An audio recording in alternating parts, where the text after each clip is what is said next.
In 2000, one man proved Bernie Madoff was a fraud. The SEC ignored him. In 2001, he tried again. Ignored. 2005. Ignored. 2007. Ignored. By the time anyone listened, $65 billion was gone.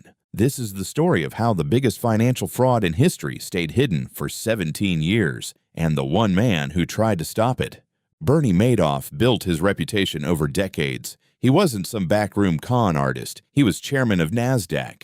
He helped design the electronic trading systems that Wall Street still uses today. When he started an investment fund, people didn't just trust him, they competed to give him their money. And the returns were extraordinary. Not flashy, not suspicious, just steady. 10 to 12% every single year. Bull market, bear market didn't matter. While other funds swung wildly, Madoff's fund was a rock.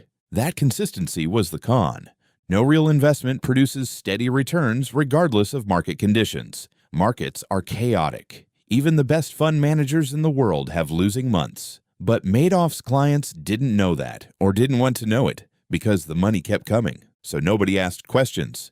Here's who was invested: J.P. Morgan Chase, HSBC, Banco Santander, the Elie Wiesel Foundation, Steven Spielberg's charitable foundation, hedge funds across Europe, thousands of ordinary retirees who had been told by their financial advisors that Madoff was the safest place to put their savings. Every single one of them trusted him, and every single one of them was wrong. Now here's the part that should make you angry. Harry Markopolos was a financial analyst in Boston. In 1999, a colleague asked him to reverse engineer Madoff's strategy so their firm could replicate it. Markopolos sat down with the numbers. Within 4 hours, he knew something was wrong. The returns Madoff claimed were mathematically impossible using the strategy he described. He ran the numbers every way he could. Same answer every time. Either Madoff was committing a different kind of fraud, front-running, using his market-making operation to illegally trade ahead of clients, or the whole thing was a Ponzi scheme. Those were the only two options. He wrote it all up and submitted it to the SEC in May 2000. 8 pages, clear, specific mathematical proof. The SEC assigned it to a junior examiner. The examiner lacked the expertise to evaluate it. The case was dropped. Markopolos didn't stop. In 2001, he submitted again. Nothing. In 2005, he submitted a 21-page report. The title was, "The World's Largest Hedge Fund is a Fraud." He named names. He gave specific numbers. He explained exactly how to verify it. The SEC opened an investigation. They sent examiners to interview Madoff. Madoff sat across from them, calm and authoritative, and explained his strategy. The examiners were intimidated. He was a former NASDAQ chairman. He knew more about markets than they did. They left without requesting a single trading record. The investigation was closed. Madoff was cleared. By this point, Markopolos was genuinely scared. He believed Madoff had connections to organized crime. He carried a gun. He told his wife that if anything happened to him, she should go to the press. In 2007, he submitted again, this time anonymously. 5 submissions, 9 years.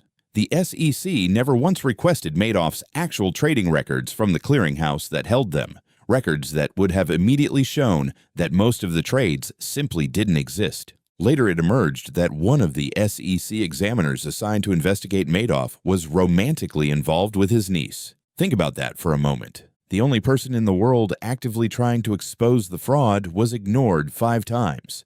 The regulator tasked with protecting investors was sleeping with the fraudster's family. While all of this was happening, Madoff's operation kept running.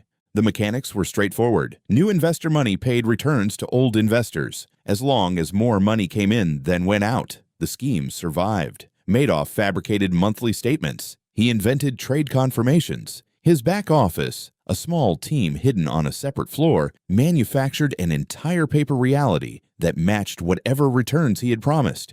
The legitimate trading operation downstairs gave him cover. Real traders, real transactions, real profits. Regulators who visited saw a functioning business.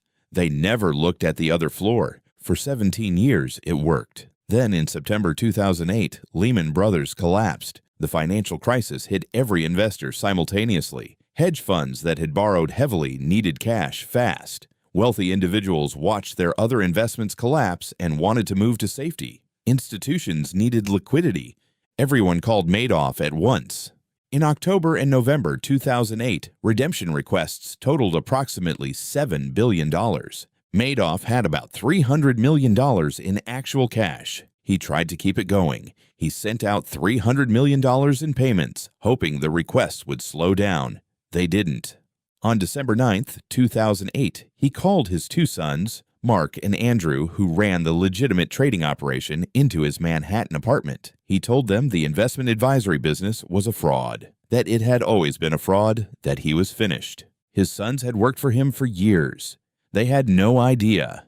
The next morning, they called a lawyer. The lawyer called the FBI. 2 days later, federal agents knocked on Madoff's door. He answered. He told them he expected them. He didn't fight it. He was 70 years old. He had been running the fraud for at least 17 years. Some investigators believe it started as far back as the 1960s. He was sentenced to 150 years in prison. He died there in April 2021. Now for the part that stays with you. 37,000 people in 136 countries lost money. The total losses were approximately $65 billion, though most of that was fictitious profit that never existed. The actual cash lost was closer to $17 billion. Elie Wiesel, the Holocaust survivor and Nobel Peace Prize winner, lost his entire personal savings and his foundation's endowment. He said it felt like being robbed twice in one lifetime. The Wilpon family, owners of the New York Mets, lost hundreds of millions. They were forced to sell minority stakes in the team to survive. Hundreds of charities were wiped out overnight. Some had their entire endowments with Madoff. They had to close. The cancer patients, the children, the families who depended on those organizations lost services they never got back. Thousands of ordinary people, retirees, teachers, small business owners had been told by their advisors that Madoff was safe, conservative, the right place for money you couldn't afford to lose. They lost everything. A court-appointed trustee eventually clawed back around $14 billion from Madoff's estate and from investors who had withdrawn profits. Some victims received partial repayment. Many received nothing. Mark Madoff, Bernie's eldest son, never recovered from the betrayal. On December 11, 2010, exactly 2 years after his father's arrest, he took his own life. He was 46. Andrew Madoff died of cancer in 2014, estranged from his father, convinced until the end that his father had never tried to contact him or apologize. Bernie Madoff, in interviews from prison, expressed remorse. Whether that remorse was genuine is a question nobody can answer.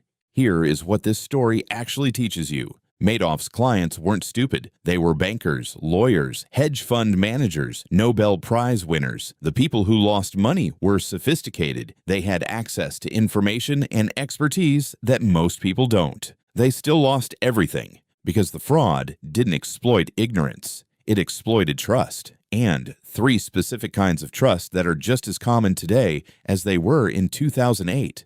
The first is social proof. Nobody did independent due diligence because everyone else was invested. If JP Morgan is in, if the foundations of Nobel laureates are in, the implicit assumption is that someone smarter than you already checked. Nobody had checked. The second is complexity as cover. Madoff's split-strike conversion strategy was real enough to sound credible and complex enough that most clients didn't push for a full explanation. When you don't understand something, you defer to the person explaining it. That deference is exploitable.